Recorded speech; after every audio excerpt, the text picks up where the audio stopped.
chair, Chad. Thank you, thank you, thank you.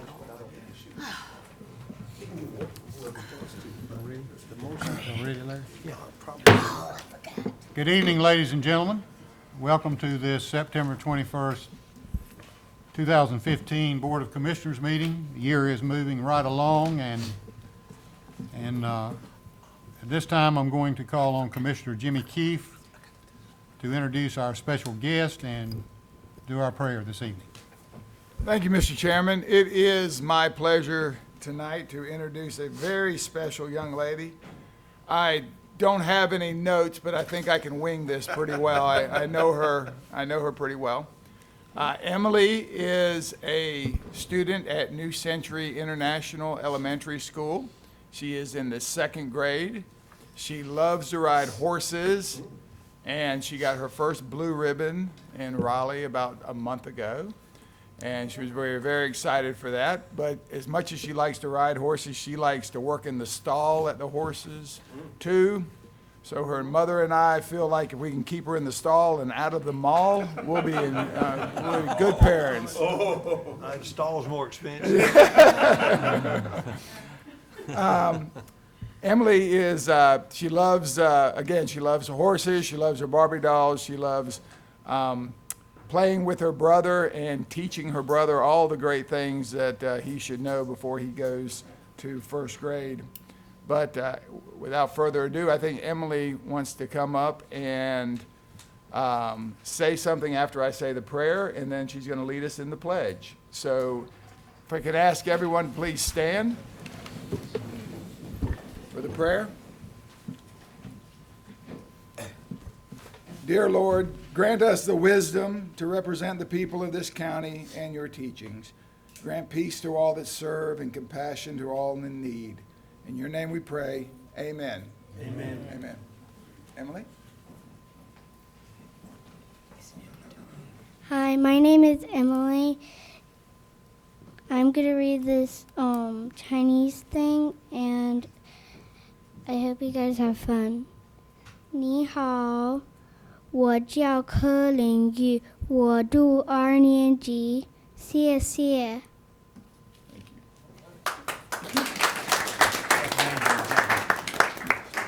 Hi, my name is Emily Keefe. I'm in 2nd grade, New Century Elementary Chinese Immersion. Thank you for inviting me tonight. Thank you. I pledge allegiance to the flag of the United States of America and to the republic for which it stands, one nation, under God, indivisible, With liberty and justice for all.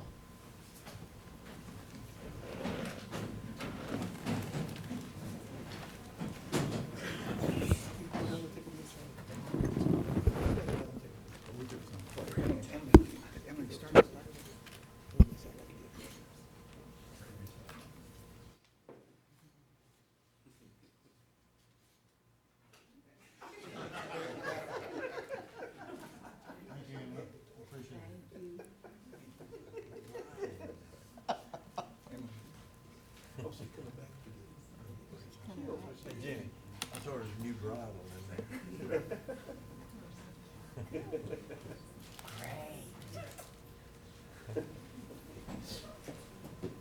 Thank you, Mr. Chair.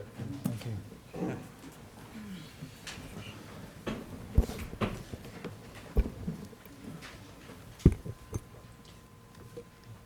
We come to the time in our meeting that we have our comments from the public.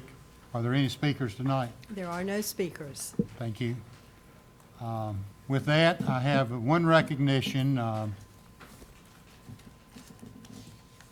Sometimes the people that live in this community do not realize how involved some of our other members of this board are in state associations and national associations. And tonight, I usually go down front, but she's told me to stay right up here tonight. So, but I want to recognize Commissioner Jeanette Council. She received the North Carolina Association of Black County Officials Member of the Year Award on August 21st during the NCACC conference in Pitt County. Commissioner Council was recognized for her tenacity in making sure youth receive much-needed scholarships, and she worked tirelessly to help the Scholarship Committee meet its goals. She was presented the President's Award by the North Carolina Association of Black County Officials' current president, Fannie Green. And let me read this to you before I present it to her. This is presented to Commissioner Jeanette Council, NCAB CO Outstanding Member of the Year Award, in grateful appreciation for your dedicated service leadership to this organization. We thank you. Presented by the North Carolina Association of Black County Officials, Fannie Green, Chairwoman, on the 21st day of August, 2015. Let's give her a hand.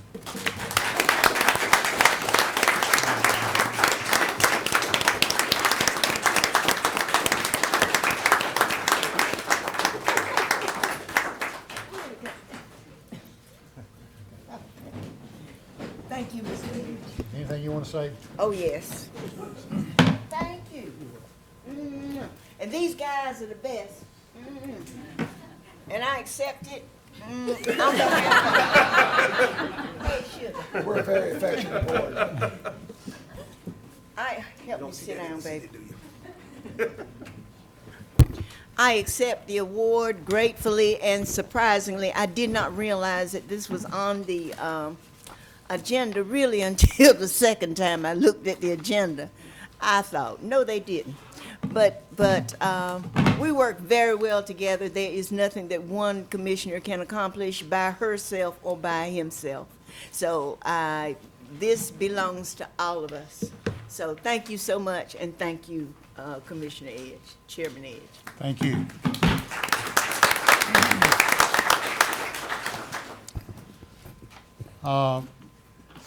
Madam Manager, is there any items to be pulled from the agenda before we approve the agenda? Yes, sir. Mr. Chairman, I'd respectfully ask that you remove item 7A, which is a closed session for economic development, and also remove 7C, which is a closed session for personnel. Okay. And 7C. All right, is there any other items that we need to? No other changes. Okay, I'll call for a motion to approve the agenda. So moved, Mr. Well, I second it. All right, been a motion and a second. Any discussion? All in favor? Unanimous. And by the way, I should have mentioned, Commissioner Faircloth called. He will be here. He was on his way from a doctor's appointment in Pinehurst and will be running late. And I do not know the situation with Commissioner Evans yet, so. Mr. Chair, if I can, because, I had to always text folk, try to make sure we know where it is. He said he was involved with a county sanitation truck in the commissioner's parking lot. He'll be on his way up Okay. once he's resolved that matter. All right, thank you, Mr. So Adams, he for is sharing that. in the parking lot. All right, the next item is our consent agenda. Are there any items to be pulled? If there are no items to be pulled, I'll entertain a motion. Motion to approve. Commissioner Keith, seconded by Mr. Lancaster. Any further discussion? All in favor? Unanimous. Thank you very much. Mr. Chairman, item number 3 is public hearings. We have 2 uncontested conditional zoning cases. The first is case P15-44. Mr. Lloyd. Yes, sir. Case P1544 is rezoning 2.27 acres, A1 agricultural to CP planned commercial. Planning board recommended unanimous approval. There was no opposition. Are any speakers? There are no speakers. All right, I'll open the public hearing, close the public hearing. What's the wishes of the board? Mr. Chairman, I move that we find the request for rezoning consistent with the 2030 Growth Vision Plan and any other applicable land use plan reasonable and in the public interest for the reasons stated in the recommendations of the planning staff included in the agenda package and as reflected in the minutes of the planning board's consideration of this case, which minutes are to be fully incorporated herein by reference. Is there a second to that? Second. Second by Mr. Keefe. Any further discussion? All in favor? Unanimous. Second motion. Ms. Council, you gonna take that? I move to deny the request for CP Plan Commercial District, but approve the rezoning for C2P Plan Service and Retail District as recommended by the planning staff, included in the agenda package, and as reflected in the minutes of the planning board's consideration of this case, which minutes are to be fully incorporated herein by reference. Second on that motion? I'll second it. Any further discussion? All in favor? Unanimous. Item number 3B is case P15-45. Yes, Board, this is 9/10 of an acre. Request is from C1 Plan Commercial Business to CP Plan Commercial, heavier commercial. Planning Board recommended unanimously to approve the CP, and there is no opposition. All right. Any speakers? There are no speakers. I'll open the public hearing, close the public hearing. Mr. Keith. Thank you, Mr. Chairman. I move to find the request for rezoning consistent with the 2030 Growth Vision Plan and any other applicable land use plan reasonable and in the public interest for the reasons stated in the recommendations of the planning staff included in the agenda packet and as reflected in the minutes of the planning board's consideration of this case, which minutes are to be fully incorporated herein by reference. Second. There's been a motion and a second. Any further discussion? All in favor? Unanimous. Second motion. Mr. Chair, I also move to approve the rezoning for CP planned commercial as recommended by the planning staff included in the agenda package and as reflected in the minutes of the planning board's consideration of the case, which minutes are to be fully incorporated herein by reference. Second. Second to the motion. Any further discussion? All in favor? Unanimous. Item 3D is a minimum housing code enforcement C. case. You skip one. C. Oh, I'm sorry, C, a contested conditional zoning case, P15-46. And technically, at this meeting isn't contested. The one person in opposition at the planning board meeting did not sign up to contest this case tonight, so there is no opposition here. The petitioners are here. I'd be glad to go over it, but the planning board recommended unanimous to approve this development. Any speakers? There are no speakers. I'll open the public hearing, close the public hearing. What's wishes of the board? Mr. Chairman, Mr. Adams. and I just got a couple of comments to make, and I rode out there and saw the piece of property and know exactly kind of where it is. And I understand, and I looked at the minutes of the planning commission, and in terms of the motion that we make, we usually make it that we just adopt their recommendations. I think in one of them, I would just ask to delete one portion of that deals with the Harnett County water and sewer. Clearly, the petitioners can get it from wherever they want to, whether it's PWC or Harnett County. But I don't know that we necessarily should put that in the minutes and incorporate it in reference to this right here, that it'd be Harnett County water. I would also, and I talked to the county attorney earlier, I think there's some kind of, and I'm new to this board, just coming on in December, but everybody kind of thinks there is, but nobody evidently can find it for me. I don't know about the, there's an agreement, I guess, in terms of Harnett County, in terms of the water and sewer and how far they come down and how far they stay up. And I was the one that asked that for the legislation delegation in terms of water for this community so that people aren't annexed in. So I do understand the petitioner's desire to stay in the county, and I'm not opposed to that. I would urge those who do the development that for this community, we ought to think about doing, and we can't require it for them, but I just put it on the record, curb and gutters, some sidewalks for these neighborhoods, so that, and I'm not in opposition to this motion, so, I mean, you don't have to have any No, comments. I want to clarify the sidewalks. But I'm just urging developers from henceforth and these to be able to do that, because I think our community and our citizens deserve that. This developer may be willing to do that, and he may go ahead and do that, but The north side, and I live on the north side, is going to be developed. We all know that. This piece of property, there are probably contiguous to that, a number of other pieces of property, and some right across Ramsey Street, and they're going to be developed. But in living on the north side, I just want to go on record that I encourage the developers of this community to think about this community and how it looks and what we need and what our citizens desire as we move forth. If we can get some trails or some laps or all that, that'd be great. At the end of the day, I understand that it is an economic decision that each one of these developers make, but let's try to make sure that we take care of our citizens. This is our home. And so with that, that's all I have, Mr. Chairman. Thank you so very much with that. Mr. Lloyd. I just want to address the sidewalks. The developer's very responsible. They want to do sidewalks, internal in as well as external along LE Bridge. The problem is, in the county, DOT will require the county to maintain the sidewalks. The developer would like to put in sidewalks, but the county's got a policy and made it clear in the past that we're not in the sidewalk maintenance business. So they did propose to put sidewalks in this. But if sidewalks were in the development, the county would have to maintain them. Okay, thank you. We may have to review that. I mean, you know, and I'm not going back on anything that the county has to do, because that's a cost thing, but I think a quality of life just requires us to do some things, so.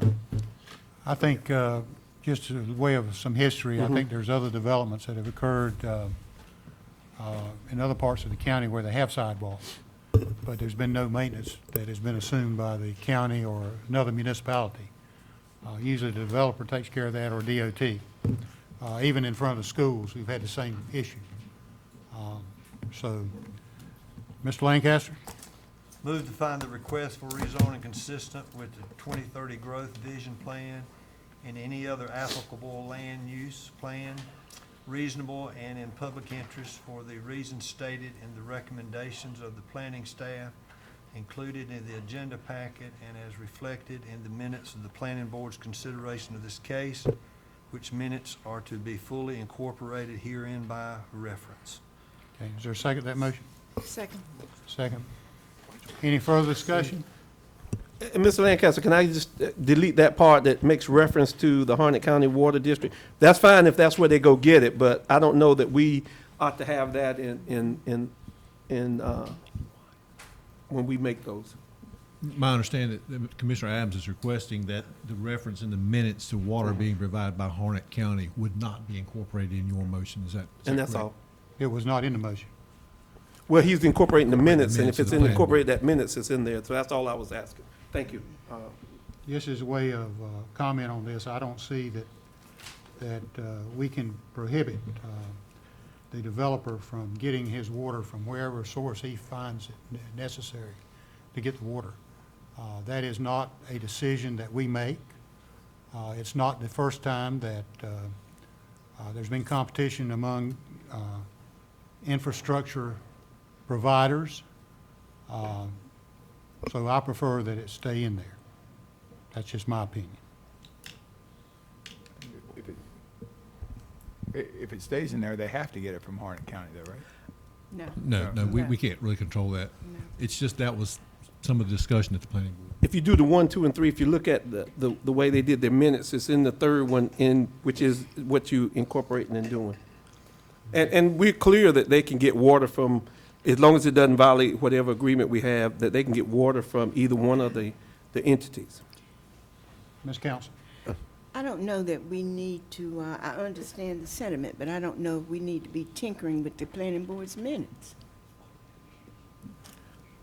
But It's part of the application specified. And it is a formal part of the application. We have not, as a tradition, gone into that. They buy what they want to buy. And I'm in favor, even though I'm in favor with the sentiments. I agree with the sentiments, but I'm in favor of keeping the language as it is. Well, the plan on record, they have to specify what utilities are being provided. Yes. And they did, and who's providing them on our paperwork, on our plan. Okay. And I understand that. That's not my, Right. never mind. We're fine. Okay, any further discussion? Any comments? All those in favor of the motion? Unanimous? Nope, it was not unanimous. I didn't raise my hand. I did not Oh, raise my I'm hand. sorry. Could I have a show of hands again, please? Voting in favor, Commissioners Lancaster, Faircloth, Edge, Council, and Keefe. Voting in opposition, Commissioner Adams. Okay, second motion in this case. Mr. Lancaster? Yeah. Move to approve the rezoning for mixed-use development, CZ, conditional zoning as recommended by the planning staff, included in the agenda packet, and as reflected in the minutes of the planning board's consideration of this case, which minutes are to be fully incorporated herein by reference. Okay, is there a second to that motion? Second. Seconded by I'm sorry. Mr. Keefe or Ms. Council, Mr. either one. Keefe seconded. Mr. Keefe seconded. All right, that any motion. further discussion? All in favor? Voting in favor, Commissioners Lancaster, Faircloth, Chairman Edge, Commissioners Council, and Keefe. Voting in opposition, Commissioner Adams. Okay, Mr. Chairman, now we're on item 3D, minimum housing code enforcement, case number MH 887-2014.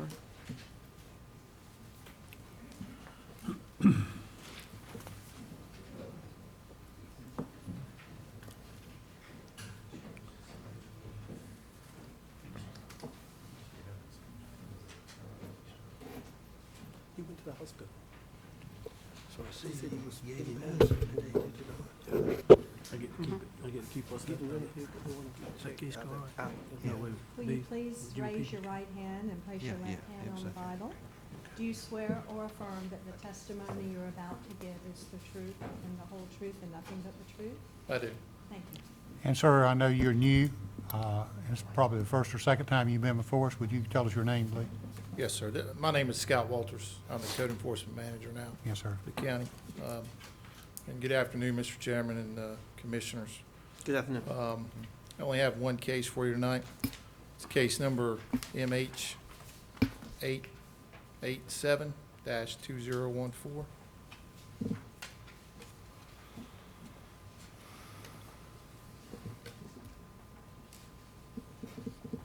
I'm sorry, excuse me.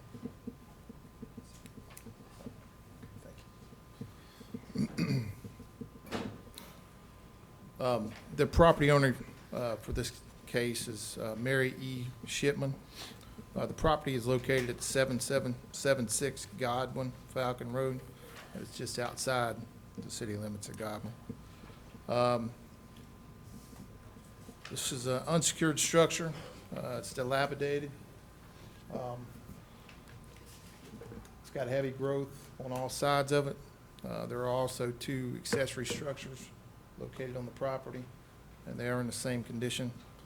And we're here tonight seeking an immediate order for demolition of both the primary and the secondary structures. Thank you. Any speakers, Madam Clerk? There are no speakers. I'll open the public hearing, close the public hearing. What's the wishes of the board? I'll take it, Mr. All right, Mr. Keefe. Thank you, Mr. Chair. Make a motion to adopt the order and report of the minimum housing inspector as the true facts in this case. To order the property owner to remove or demolish the dwelling within 30 days, and to order the inspector to remove or demolish the dwelling if the owner fails to do so and impose a lien on the real property for the cost of such action. To direct the clerk to incorporate the foregoing findings and orders in the ordinance certified by the chairman and record the same in the Register of Deeds. Second. There's been a motion and a second. Any further discussion? All in favor? Unanimous? Item 3E is a public hearing on the Community Development Program Year 2014 Consolidated Annual Performance and Evaluation Report, the CAPER. I'd like to ask Dee Taylor with our Community Development Department to come up and give us some information on some of the accomplishments from that department for the past fiscal year. Ms. Taylor. Welcome, Ms. Taylor. Thank you. And good evening, everyone. Good evening. On behalf of Cumberland County Community Development, I would like to present to you our Consolidated Annual Performance and Evaluation Report. This report, also known as the CAPER, covers the period July 1 of 2014 through June 30th of 2015. As an entitlement jurisdiction, Cumberland County receives Community Development Block Grant, or CDBG. Can you hear me now? Okay. Or CDBG and the Home Investment Partnership Program funds, better known as HOME, from the U.S. Department of Housing and Urban Development. For the reporting period, Cumberland County received a little over $795,000 in CDBG funds and a little over $288,000 in home funds. With these funds, we were able to provide affordable housing and other human services related activities for low to moderate income residents of Cumberland County.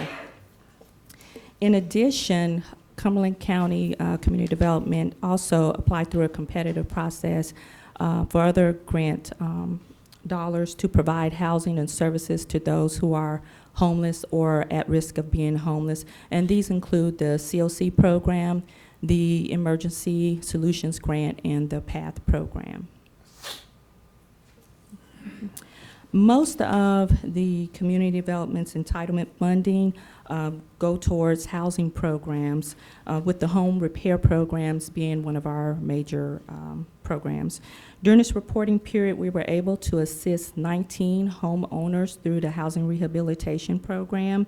And through this program, we provide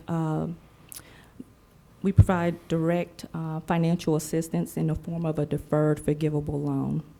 Through the Emergency Repair Program, we were able to assist 8 homeowners. This was done through a small grant, and we were able to assist, again, 8 homeowners. In order to increase the affordable rental housing units in our area, Community Development provided low-interest loans to investor owners that were able to also provide rent to low-income households.